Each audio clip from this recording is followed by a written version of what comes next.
everyone! Welcome to the Eco Cheek Show.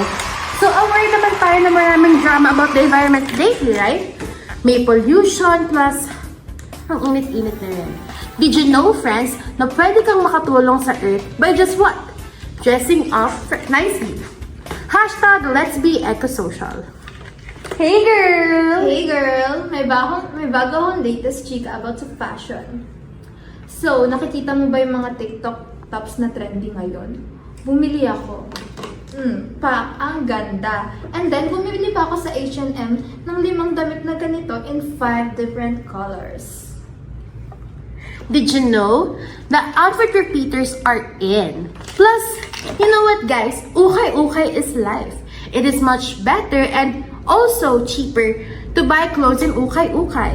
Let's promote environmental friendly fashion. Hashtag environmental friendly fashion.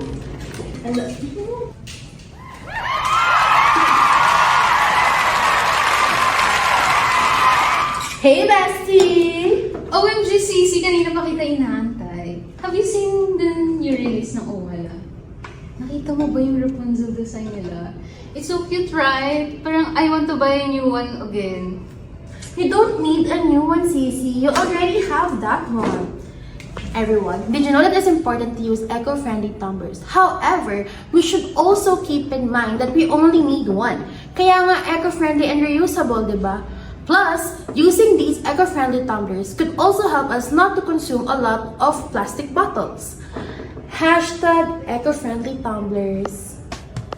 So mga eco-social warriors, let's get to work. With just these simple moves, we can make a huge difference.